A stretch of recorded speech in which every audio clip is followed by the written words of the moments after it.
Welcome to episode 4 of Analyst Hour. I'm here accompanied by Michael J. Goldsmith. So Mike, we just concluded the first round of playoffs, and I would love to just dissect each series. We can go into games specifically, but let's just start in the Western Conference quarterfinals. For those wondering, that was the Mateys taking on Pegasus. We had Ian Chowdhury leading the Mateys, Alex Visacrita leading Pegasus. The general consensus and our predictions last were Pegasus in 2, but not by much. That obviously wasn't the case. Mateys ultimately won a 2-1 battle. It went to game 3. What are your immediate takeaways from that series? Yeah, well, I think first, I especially owe the Mateys an apology for I completely slept on them. You know, they didn't have the best regular season by any standards or even by their own standards, but clearly Pegasus in 2 was completely inaccurate. And I respect that the Mateys kind of used us as bulletin board material, like use anything you can have to your advantage. And they were talking, had Andrew and Mike said Stags in 2, Andrew and Mike said Stags in 2. They proved us wrong. And You mean Pegasus? I mean Pegasus in 2. Sorry. Yep. I was saying Stags. Did they actually say that? What? Did they actually say that? Well, yeah, I mean, did you not see Ian at the end of the game? Yeah, but I don't know if that was about us or about the vote, because you know how we do the votes. I'm pretty sure it was about us, but from other sources, I'm pretty sure it was about us. Regardless, apology to the Mateys. They earned everyone's respect, I think.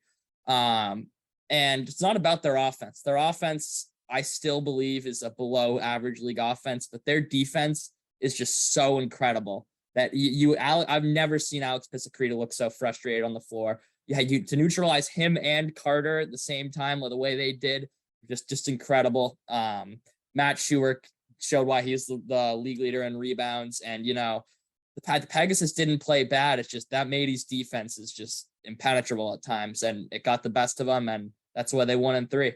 Yeah, absolutely. Mateys did a great job proving everyone wrong. We said Pegasus was going to win in 2 games. The general league vote consensus was that Pegasus was going to win in 2 games, and they came out of the gate and they won game 1. So right off the bat, everyone was wrong. So even if they failed and lost, in 3, they still proved everyone wrong. Game 1 was theirs. They came, like I said, they came out of the gate hot. They wanted it. Matt Schuwer, his shots were falling. I thought that was such an incredible X factor for Mateys. They put Luke in, which obviously was something that not a lot of teams have seen, so they can't really prepare for it. Furthermore, I don't know if this was from the brain of Matt or from the brain of Ian, but I need to applaud that they took Matt off, I believe, during game 1. So it was just Ian, Luke, and Nick Germano out there. I need to applaud them. That was the first. It's no surprise. Well, I shouldn't say surprise. It's obvious that they have 2 players on that team that are captain caliber players. And the fact that they give Matt a rest during game 1, and it's because they have basically 2 captains, Ian along with Matt and Luke is basically still a full team. So we saw Visacrita out there with Sean and Owen. So again, there really was no clear disadvantage or advantage to one team. Resting Matt, letting those legs rest to get those rebounds, put up more shots. Hats off to Mateys for that genius play. You absolutely took advantage of having 2 top-tier talents on your team.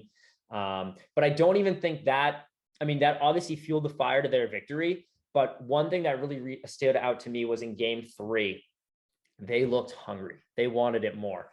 It's so easy to,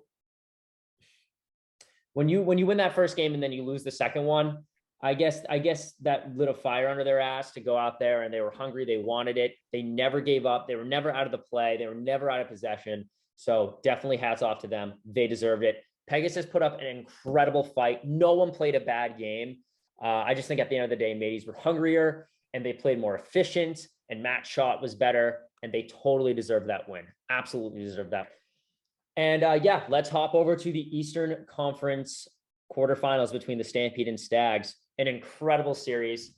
Mike, let's just hear your initial thoughts there as well. Yeah, well, obviously, so this series, I mean, we didn't even know it was happening until Thursday. Obviously, the Stampede, the Stags, and the Swarm all could have been eliminated that last week, so we didn't even get to touch on it in the last pod. That being said, I think the league's general consensus was that the Stags were going to win the series. I mean, granted, they had lost a very close, hard-fought game on Thursday, but the Stampede had a lot more riding on that game. The Stags, you kind of had to take it for granted a little bit when you're comparing both teams. And everyone knows how good the Stampede are when they're full strength. We've touched on it numerous times on this podcast, but wow, like no one could have seen them dominating the Stags the way they did both games. Their defense, they just want it so bad. They're not giving up an inch. You know, if they're going to get scored on, it's not going to come easy. Their offense, I mean, Nick Silva has elevated his game. I know he's really been putting time in the gym, and he elevated his game.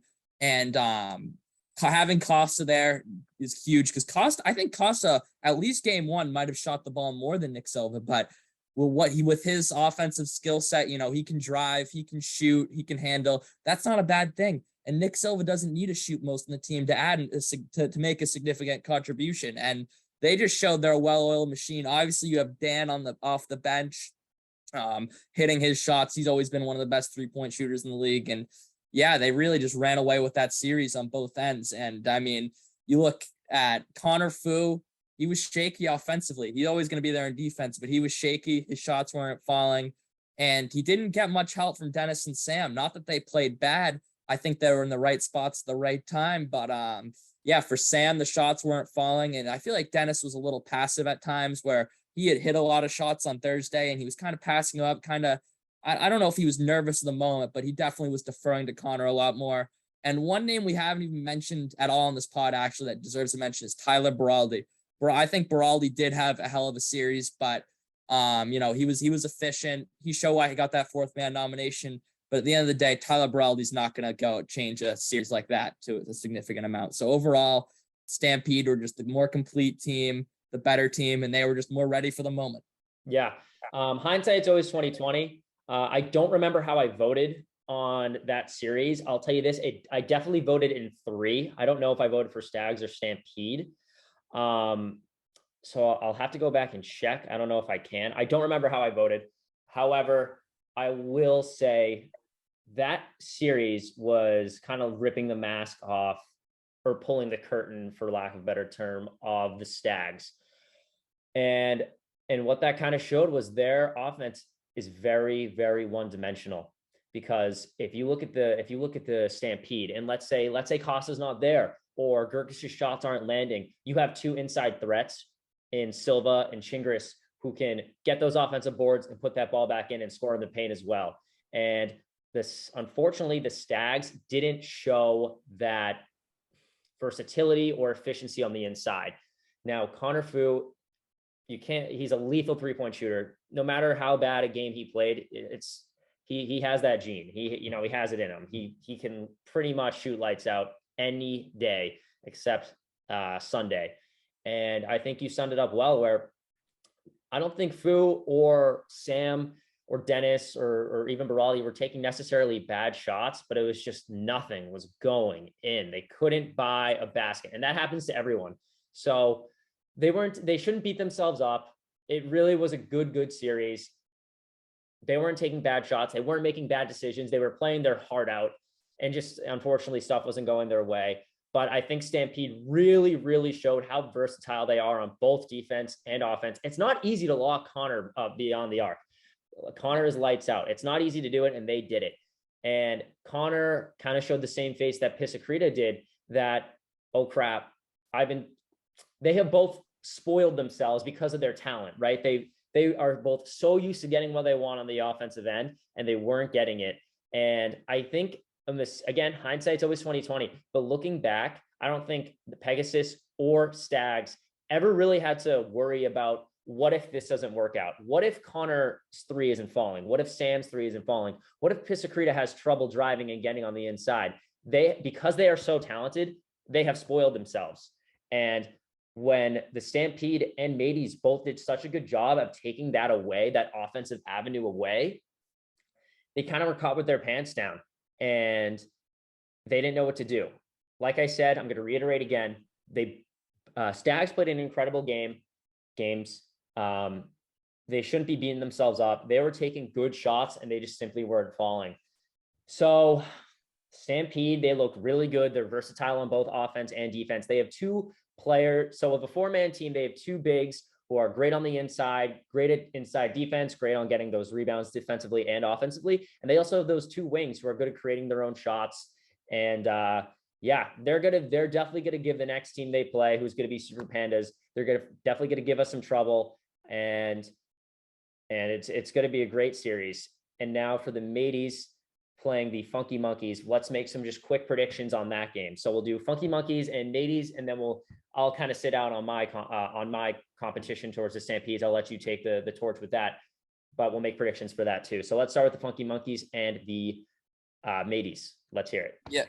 So I actually said this on the broadcast during the Mateys Pegasus game. Matt Shurk is probably the player that is most equipped to guard Stephen Shaw in the entire league. And I obviously AJ and Pat have been big contributors. We know Pete Stylos is out for the season with the surgery, so I'm going to mention him. But AJ and Pat have been prayers for Pete.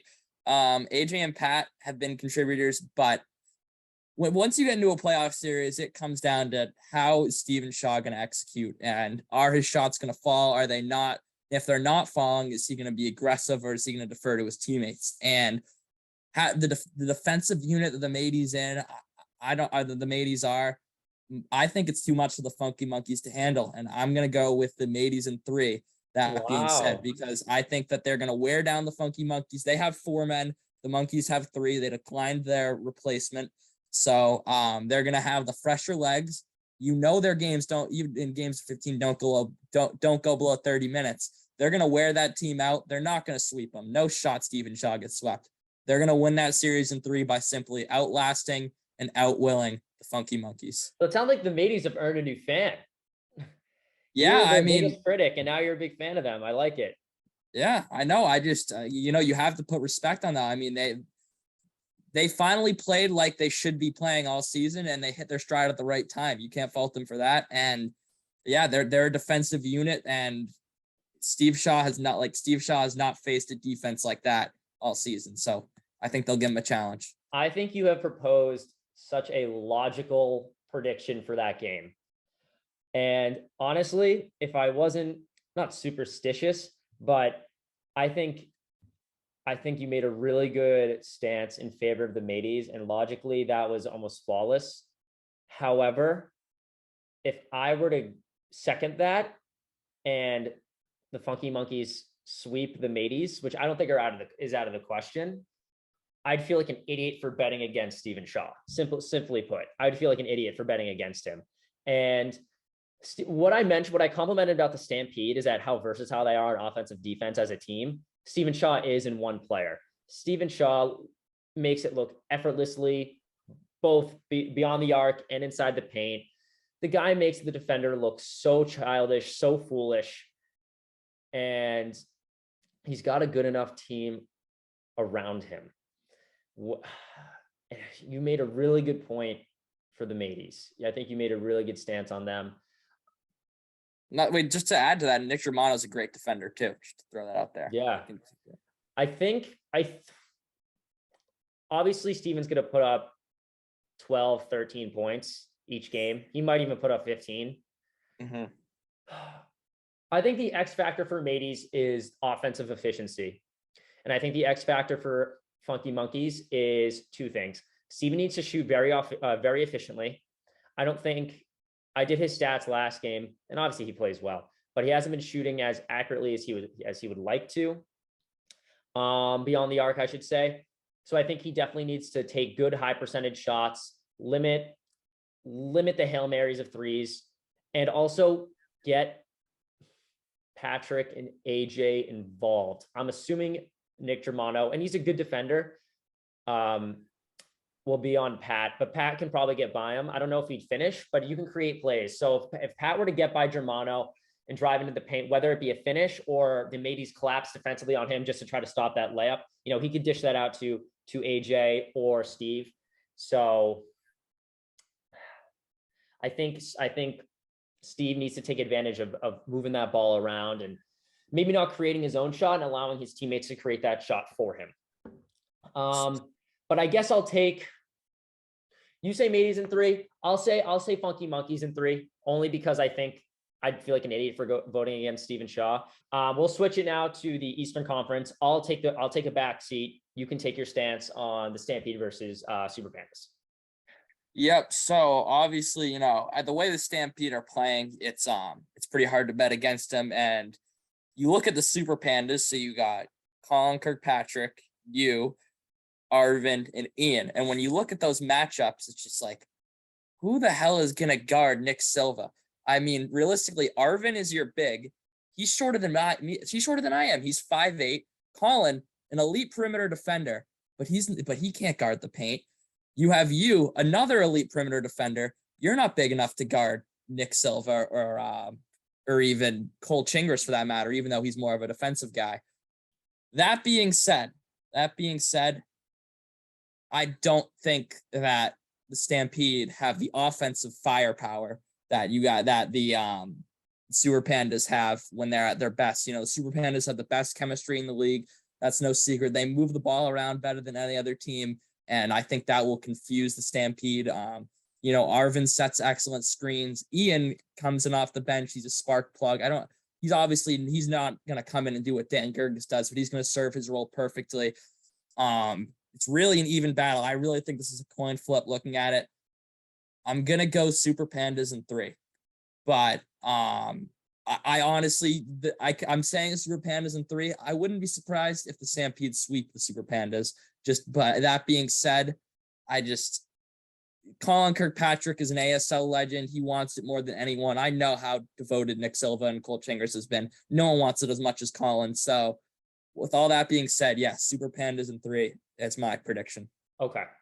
Now I guess we'll transition into the end of the year awards. We just had a massive league-wide vote, as well as Mr. Kirkpatrick also took part in the vote. Let's just go down and you can either share who you voted for and who you think is going to win. So we'll start with the Rookie of the Year. The nominees were Alex Pisacreta, Nick Silva, and Nick Zelanskis. Let's hear it. So for Rookie of the Year, you have Nick Silva, Alex Pisacreta, and Nick Zelanskis. Obviously, Nick Silva, I mean, he had a brutal start to the season, and his end of the season was just so spectacular that he earned his way to that nomination. So he's been incredible. We've already talked about what he's done. Alex is definitely the most talented of the 3 rookies. There's no getting around that. I mean, he can drop 17 in his sleep.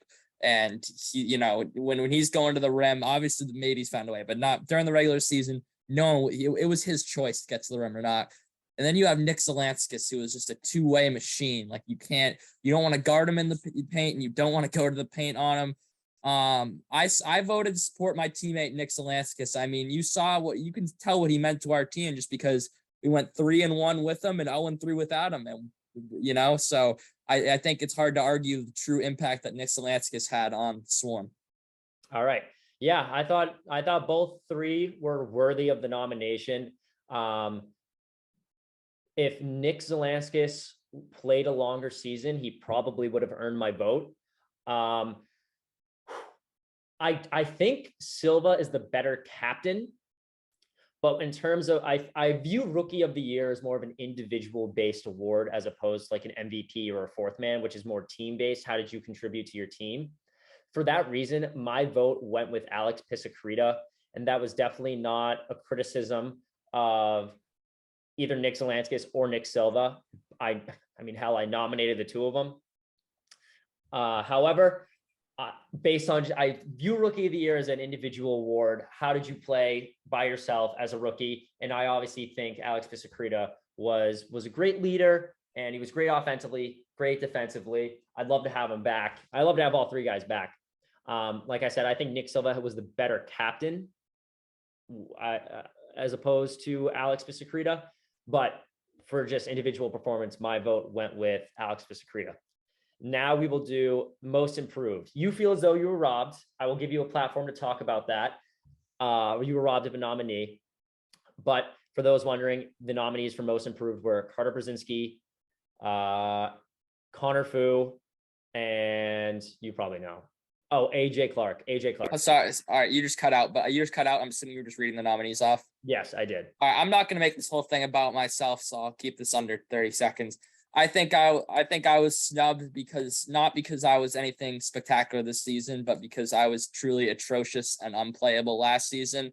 So from going to unplayable to one of the better 3-point non-captain 3-point shooters and actually being a pretty big asset to my team, I think deserved a nomination. However, I was snubbed, so let's focus on the kids who were actually nominated.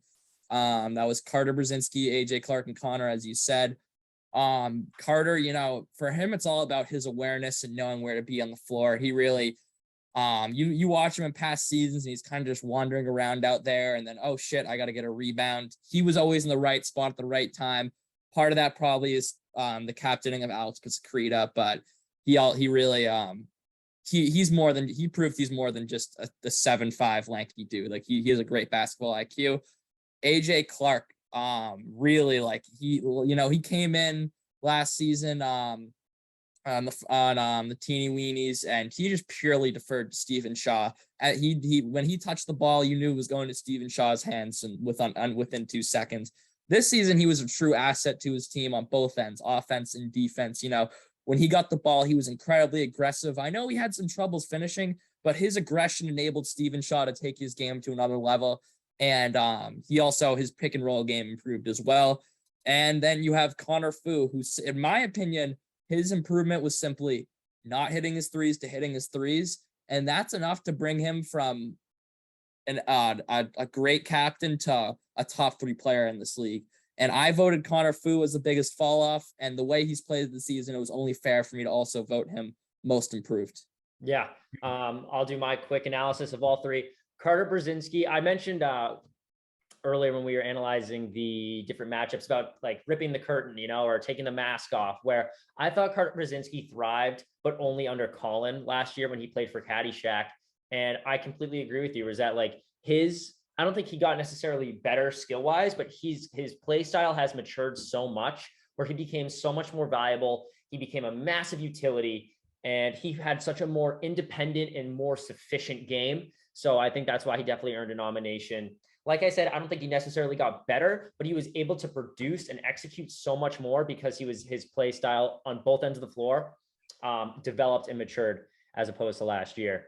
AJ Clark, very, very similar. I think he became such a more independent and mature player. He also played with such a good confidence this year. Whether the ball went in or not, he would always take it to the rack. He would do such a good job.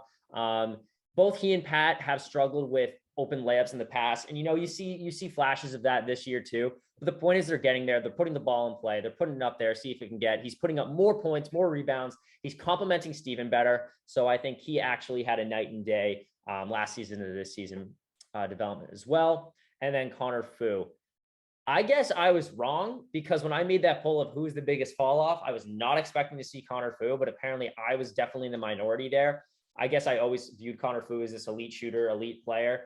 I guess I missed it because, you weren't the only person to vote Connor Fu. He was the most voted player fall off, not even captain, player fall off.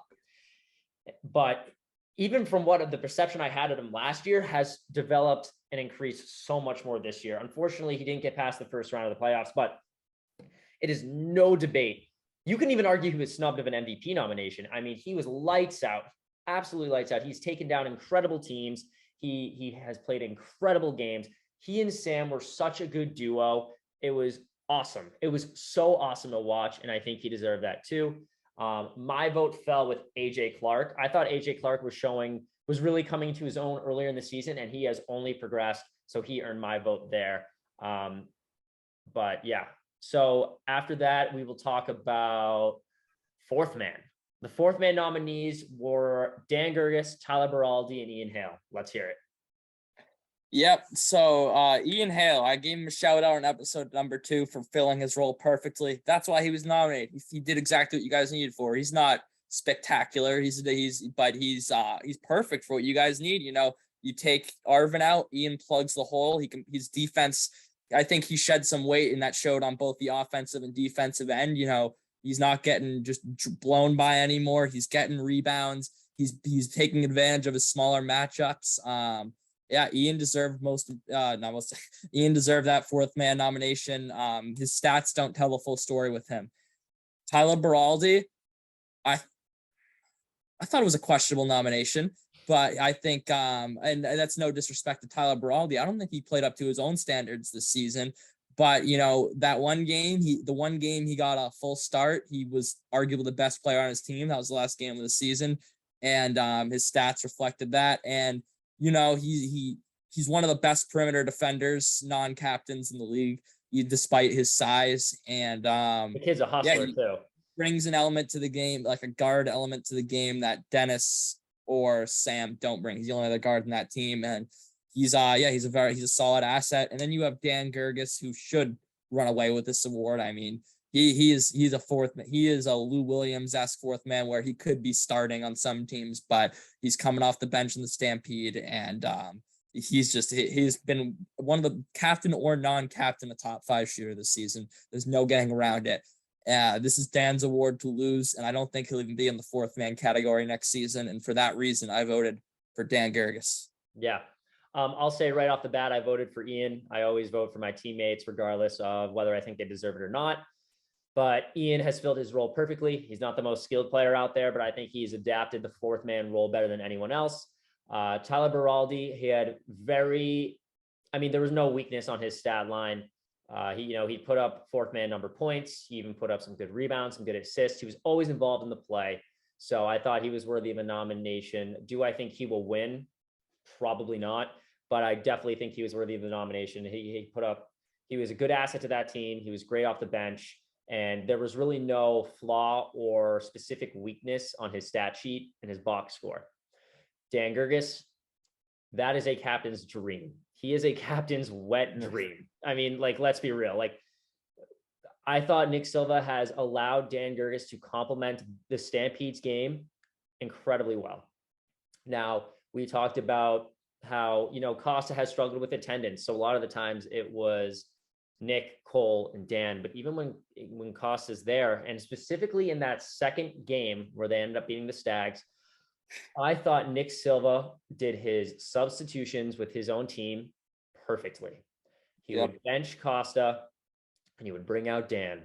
Dan would hit, 1-3, maybe even 2, let him play out for another 5 to 10 minutes, and they would switch it back. You gave Costa the rest. You have pretty much any time Dan Gerges comes off that bench, he's going to put in a 3, at least 1-3. And I think they have such a component to their fourth man that not a lot of teams have.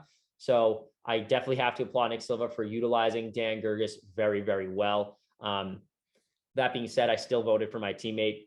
To me, I always say if I were nominated for an award and my teammates didn't vote for me, I'd be pissed. So I just have to vote for my teammate. Yeah. I owe them the same respect.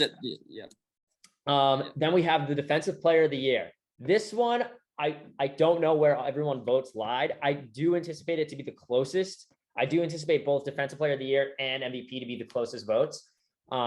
So the nominees were Cole Chingris of the Stampede, Dennis Tavares of the Stags, and then Carter Brzezinski of the Pegasus. I think those 3 were definitely worthy of nominations. Something we touched up earlier in this series is that it's easy to compliment defenders based off their stats, steals, blocks, rebounds. But I think if you were to let's kind of microanalyze each defender, are they just hard to score on? So I think I've mentioned Sean as an example. Sean may not put up all the best rebounds or all the best steals or all the best blocks, but he's just hard to score on. And I feel like Nick Germano definitely is worthy of that in that conversation as well. He's just hard to score on. He may not be putting up the most stats, but he's just hard to score on. You have to try a little bit harder to put the ball in the hoop when he's guarding you. And I think that's what Dennis Tavares really, really embodies. He also puts up good numbers. He was top 5 in both steals and blocks, along with myself. He led the league in steals, and he's also just hard to score on.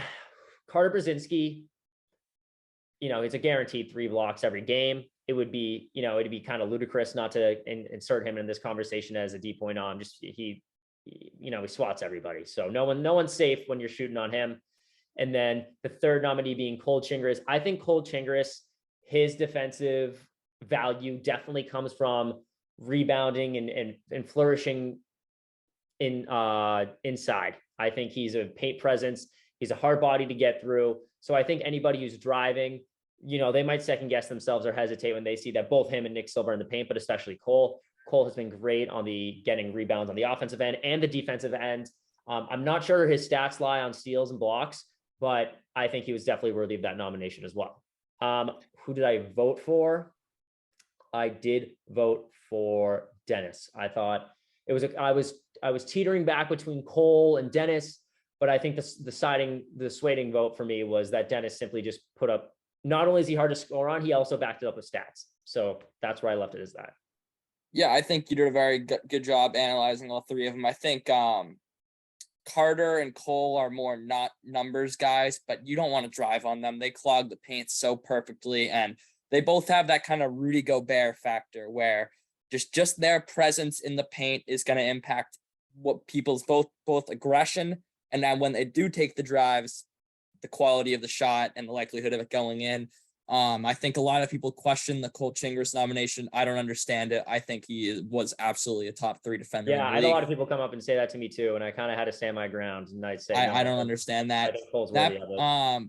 But that being said, I think the person on the nominee that can guard 1 through 5 the best was Dennis. I'm not even paying attention to the numbers because rebounding is just whatever game goes longer. Steals and blocks are important, but you get the point.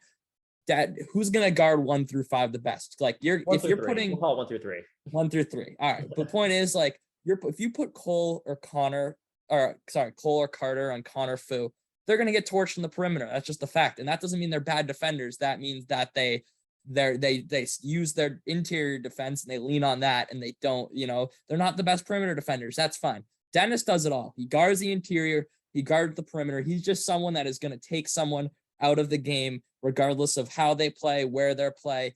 And that for that reason, I voted for Dennis Tavares. Got it. And we'll go to the MVP. Unfortunately, not unfortunately, but I had a teammate, Colin Kirkpatrick, as a nominee. So I just shut up and vote for him. But so I unfortunately can't weigh in as much as you can. But for the nominees, it was Stephen Shaw, Colin Kirkpatrick, and Alex Pisacreta for MVP nominees. I thought you can also put in Connor Fu, also deserved to be in the conversation. But yeah, let's hear your takes.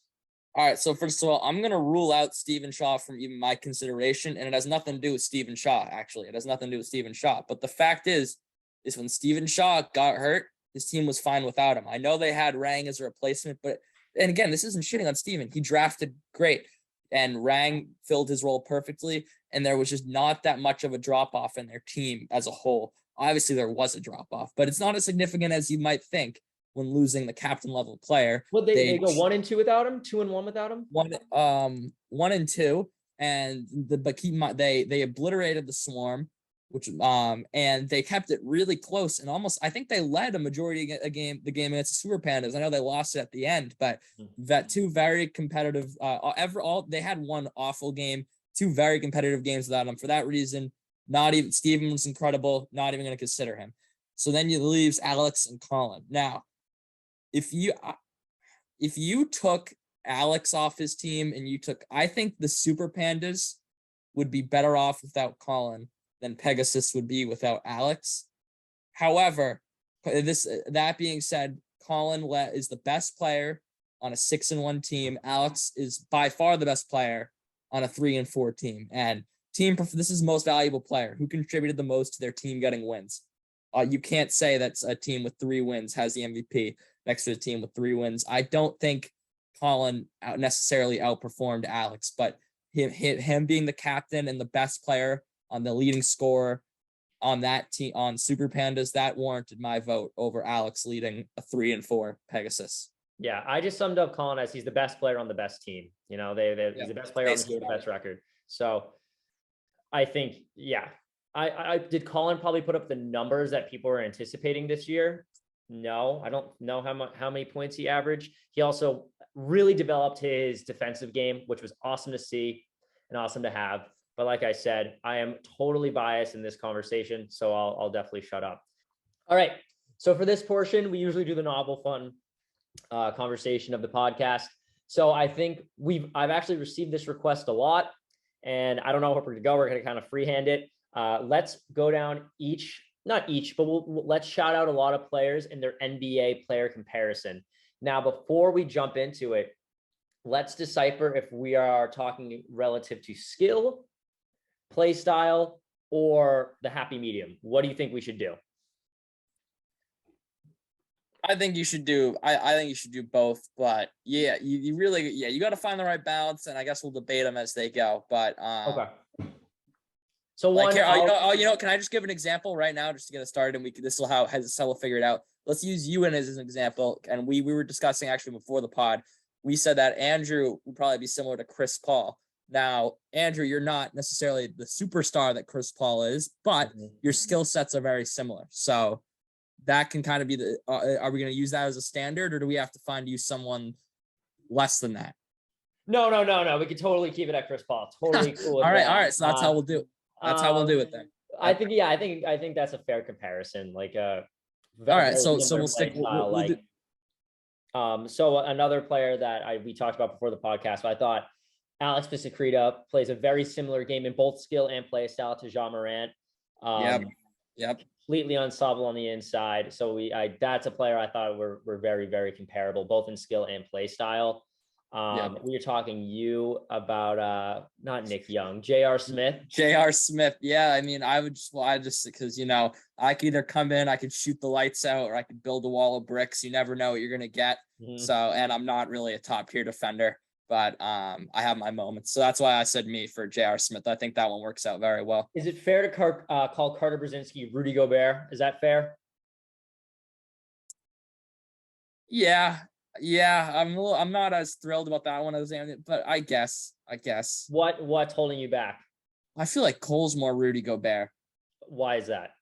Because Carter does more on offense than Cole, and Cole's just like more of like a pure defender, I feel like.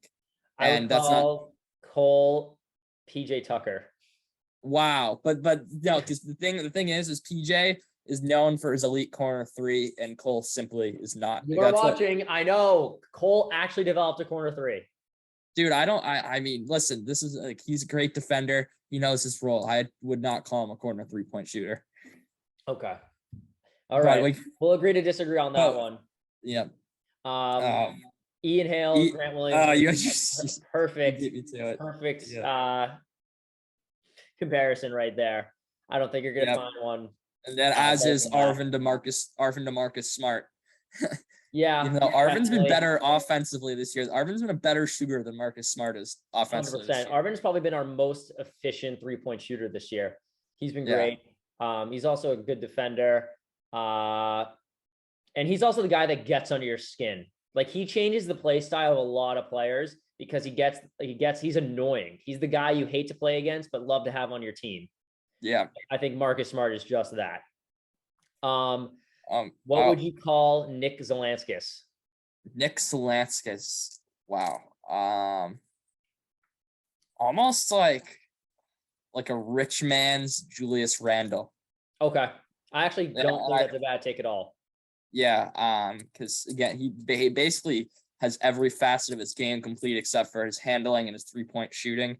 And I would say similar, I guess, Julius Randle from 2 years ago, kind of. But yeah, that's a rich man's Julius for Nick Zelanskis. I'm going to give you 5 seconds for my next player comparison. And I'm very curious. We have not discussed about this, but I'm very curious if you think long enough, you'll land on the same one I have. So let me know when you're ready to find James Carroll's NBA comparison. We'll say it on 3. Current day? Current day. No, you can even. Okay, I got one. I think you know where I'm going? No, I don't think I know where you're going, but I got one. 3. DeMar DeRozan. Oh! Yep. Let's go. Yep. Let's fucking go. Yeah, yep. I think that's a good one too. Yeah, great. Wow, great minds think alike. That's crazy. We did not discuss that before anyone. Not planned. No clickbait. Not clickbait. What else? Let's see. Ryan Cadigan. I mean, I know this is a basic one. I'm gonna say I'm not gonna pull Stephen Shaw in this. I would say Ryan Cadigan is Jason Tatum and Stephen Shaw is Kevin Durant. And all that's not just because Durant is kind of like a slightly better offensive Tatum, but also because Ryan plays more in the post and Steve shoots more threes.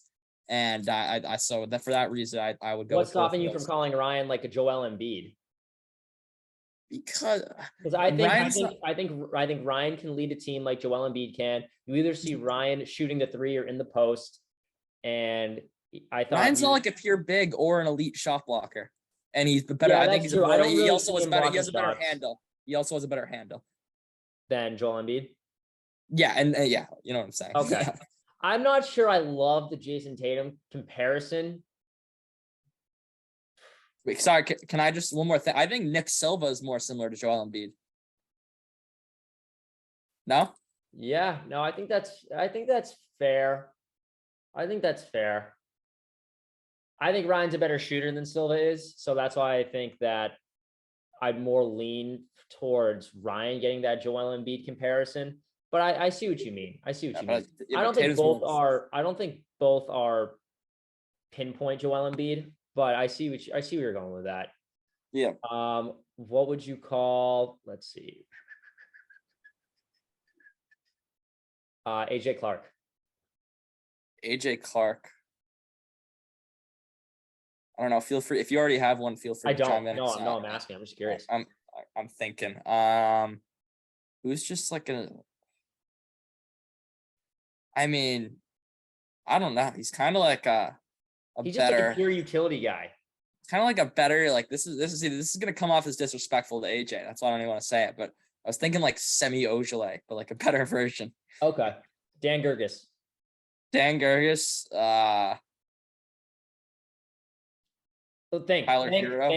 Robinson.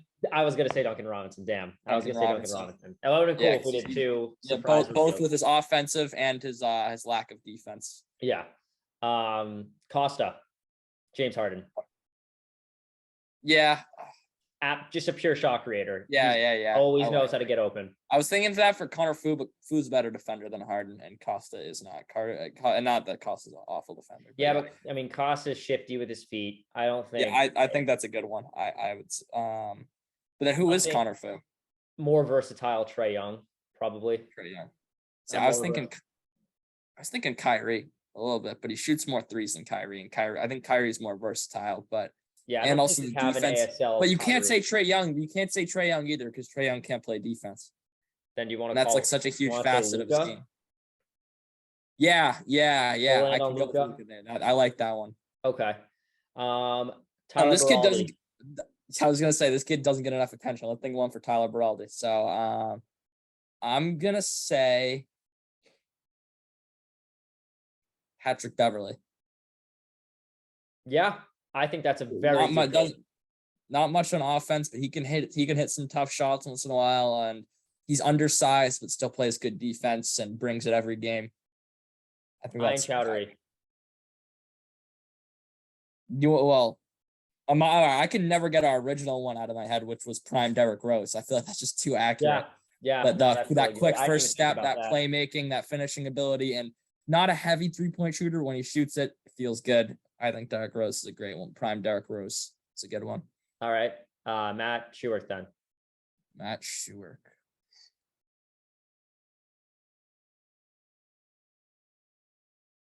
Like Zion?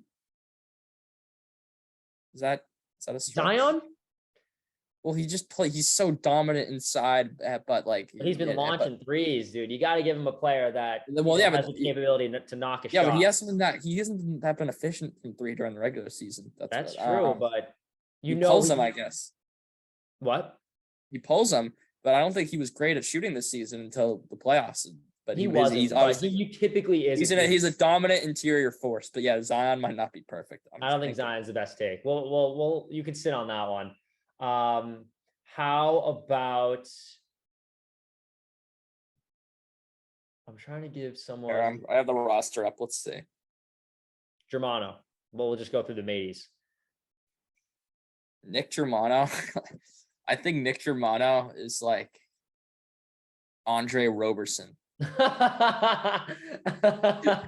can take that however you will. I think because he's just an elite defender, but you don't really want to see the ball in his hands. But he's like a top tier defender as a whole, I feel. All right, we'll do one final one. We'll end it at this. Sam Holland. This will be our last one. Sam Holland. Nikola Vucevic. Why do you say that? Because he's inside. He's an inside force, and he's a good defender, and he tries to stretch the floor, but he's not. That's not his skill set, and I feel like he does it too much. Okay, fair. All right. Well, thank you guys for tuning in. Yep, thank you. Episode 4 of Analyst Hour, and yeah, we'll see you next week.